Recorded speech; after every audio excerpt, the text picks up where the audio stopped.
Bonjour YouTube, ici Largo pour une petite vidéo sur Frostpunk, le jeu dans le froid. Et aujourd'hui j'ai un invité, c'est Phil the Game.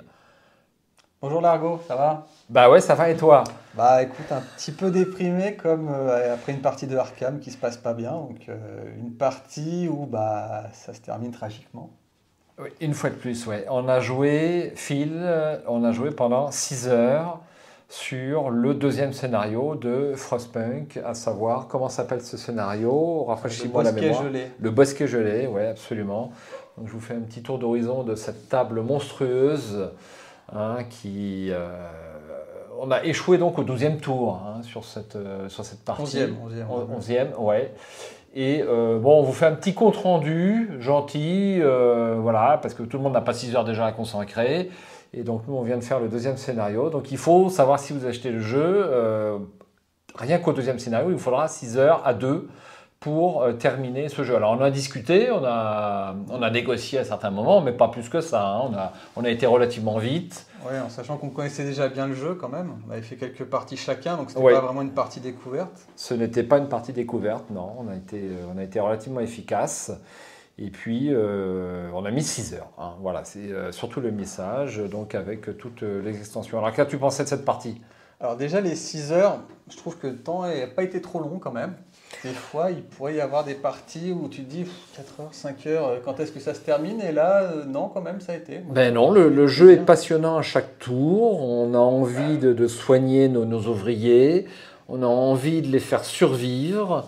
On a envie de mener à bien nos expéditions pour amener du minerai ou des différentes choses, de choses enfouies, et, de construire de nouveaux bâtiments. Bon, on a réussi quand même à faire une infirmerie ici, un poste médical, quelques maisons de chasse. Alors, on n'a pas fait beaucoup de maisons. Peut-être qu'on aurait pu faire quelques maisons en plus. c'est un arbitrage au début, Un arbitrage, en sachant qu'on a fait les dortoirs, mais je sais pas, on a essayé de trouver beaucoup de bois, on a eu beaucoup de chance sur la scierie. On a pu poser une scierie dès le début, à proximité de beaucoup d'arbres.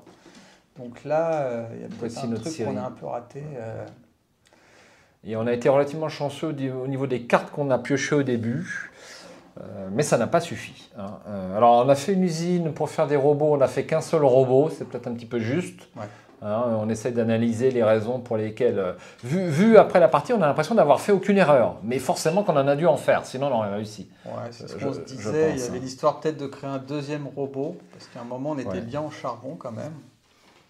Donc ce deuxième robot, il nous aurait peut-être donné plus d'action, qui nous aurait permis de faire plus de choses. Le problème, c'est que ça, dès que ça tourne au tragique, ça déboule. Il y a les ouvriers qui tombent malades. Les ouvriers tombant malades, on a moins d'action. Comme on a moins d'action, on peut aller moins chercher de nourriture et moins les soigner. Comme on peut moins les soigner, ils tombent encore plus malades. Alors, au niveau des technologies, on n'est sans doute pas bon, puisqu'on n'a pas fait le foyer de vapeur, on n'a pas fait la tronçonneuse, alors qu'on a développé les deux technologies. Ouais. Peut-être qu'il y a mieux à faire là-dessus quand même. Alors, le noyau de vapeur, on a un petit peu de mal. Ça peut permettre de créer de la chaleur sur le plateau de jeu de façon éloignée du générateur, puisque sur ce scénario, eh bien, les jetons, les rayons de chauffage ne fonctionnent plus. Donc, enfin les rayons, les bâtiments orange et les bâtiments jaunes ne sont plus chauffés. Seuls les rayons de chauffage et les bâtiments rouges sont approvisionnés. Ouais. C'est la particularité du bosquet gelé, c'est le cas de le dire. Ouais, c'est pour ça que normalement on construit des foyers et justement on avait construit l'abri pour enfants et le problème c'est que l'abri pour enfants, comme il était trop loin du générateur, on s'est retrouvé aussi à le déplacer. On a eu de la chance de pouvoir le déplacer, de rattraper le coup, parce que c'est quand même 4 ouvriers qui finissent gelés sinon. 4 enfants. Ouais. Oui, 4 enfants. Ouais. On a fait le pub, on s'en est servi qu'une fois, mais le jeton qu'on a rajouté nous a bien servi. Oui. Mais on s'en est servi qu'une fois. Et puis, on s'en est servi qu'une fois parce qu'on n'a pas été trop ennuyé pendant très longtemps sur la piste de mécontentement et d'espoir. Et sur la fin, par contre, c'est parti en vrille. C'est en cascade. Ouais. C'est parti en cascade à cause de nos malades qui sont là-bas, qui nous ont fait retirer tous nos jetons espoir. Et donc, on a perdu la partie puisqu'on a découvert ce jeton et on n'a pas le droit. Donc, au niveau des lois, on avait fait le pub, l'abri pour enfants, la foi nouvelle. On n'a pas construit le cimetière ni de bâtiment que cette foi nous permettait.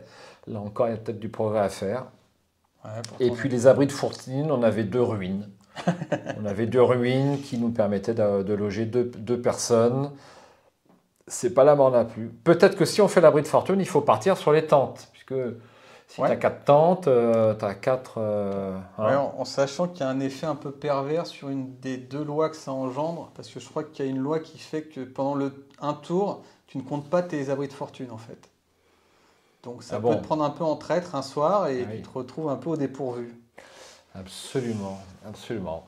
Et ben, la conclusion qu'on peut dire, c'est que ça a duré 6 heures, mais qu'on n'a pas vu le temps passer et qu'on a pris plaisir à faire cette partie de façon... Et moi, j'ai envie de prendre une revanche, là, parce que je suis un peu vexé, là, quand même. Hein, donc, j'ai envie de comprendre... Ouais, mais là, tu as un handicap, tu joues avec l'argot. Alors, c'est pas facile, hein, il est un peu boulet parfois, donc... Non, pas du tout, ça s'est très bien passé, mais là, je suis un peu vexé. C'est pour ça que j'avais fait une dizaine de parties avant à ce jeu-là. C'est parce que c'est vrai que c'est un jeu qui te vexe un petit peu et tu as envie de breaker, en fait. C'est-à-dire que tu as envie de voir c'est quoi le cheminement pour réussir à gagner. Alors, j'avais réussi sur le nouveau départ, le cratère. Donc, ça, c'était plutôt simple. Et celui-là, là, il me donne du fil à retordre encore. Et c'est que le deuxième. Hein. Ouais. Il me restait 2 ouvriers que je n'ai pas employés. Encore une petite cause de... Forcément, je pense qu'il faut dépenser toutes ces cartes. Ouais, hein, à la fin, le mieux, tout est dépensé parce que chaque mini-action supplémentaire a un effet boule de neige qui va être un plus. Ouais. Et pareil, il faut bien suivre ces ouvriers, ces spécialistes qui tombent malades pour bien gérer les tranches, quoi. Est-ce que les bâtiments, ça t'a plu de les poser ou pas? Est-ce que c'est franchement un petit plus ou je trouve que les illustrations ne sont pas très bien faites. Hein. Elles sont assez anodines, elles sont trop petites. Et le bâtiment, du coup, on le voit mieux. Alors là, c'est pas peint. Peint, ça serait magnifique, mais c'est déjà pas mal. Ouais, c'est joli. Hein. C'est joli quand même. Visuel, ouais, hein. D'accord. C'est assez chouette. Après, c'est vrai que sans les figurines, hein, ça fait un peu plus tableur Excel, hein, vu qu'on voit que les tuiles. Donc là, il y a un côté un peu 3D qui est sympa. Hein. Et en plus, là, on n'avait pas forcément l'habitude de les jouer. En tout cas, moi, c'est la première fois que je les voyais.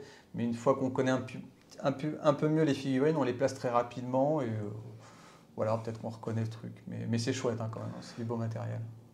On n'a pas utilisé la mine de charbon tout en haut. Non. Si elle est posée dans la mise en place, c'est quand même peut-être que c'est utile. Peut-être, ouais, mais on a réussi vraiment à créer pas mal de charbon. Hein. Là, on termine la partie quand même avec 6 morceaux de bois qui nous restaient. Donc, on avait du potentiel pour gérer peut-être la création de 10 morceaux de charbon. Donc, je pense que... On n'était pas si loin. On a tiré une mauvaise carte sur la fin qui nous a fait exploser. Sur la pioche soir. Là, j'ai regardé la pile des pioches soir et elles étaient toutes mauvaises. Elles étaient toutes désastreuses. Bon, alors, il y a quand même pas mal d'aventures avec ces cartes. Elle est là quand même, l'aventure. C'est un jeu de gestion, mais il y a quand même une aventure narrative légère, qui est néanmoins bien présente avec vos choix d'action. Donc sur la fin, on avait trouvé des loups abandonnés, on pouvait les donner à la population, les donner à la personne qui les avait trouvés, puisqu'il considérait ça comme un signe, il y avait autant de loups que d'enfants, qu'il n'avait d'enfants, ou alors, et nous on a décidé de les manger. Ah, c'était parce qu'on avait faim. Le dernier tour. On était obligés. Hein. Bon, bah écoute, Phil, merci d'être venu jusqu'à mon lointain domicile, hein, parce qu'on a quand même 20 km d'écart. Et puis, bah, c'était très sympa cette partie, puis d'avoir fait connaissance hein, donc, sur Frostpunk. Et puis, j'espère à refaire, parce que je crois que c'était fan de Star Wars Rebellion. Ah oui. J'ai fait pas mal de parties aussi, contre avec extension. Ouais. Bon, bah, j'espère qu'on aura l'occasion de croiser le fer. Donc là, sur un jeu compétitif, parce que là, nous avons joué en collaboratif. Hein. C'est vrai.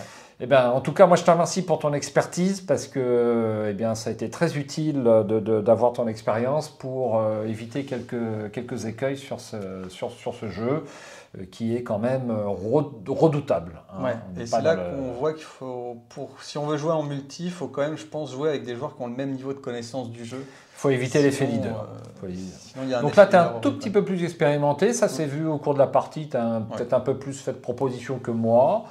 Mais c'était très très bien. Il n'y a pas de souci. Moi, j'ai 4 parties à mon actif. Et puis toi, tu en as 5, 6, 7 10. 10 Ah oui, quand même. Oui. Ah bah, dis donc, mais comment tu fais? Mais comment vous faites? Enfin bref, c'est un autre débat. Merci Phil encore pour cette petite vidéo. Et puis j'espère à bientôt sur cette table de jeu. Salut Philippe. Salut Largo.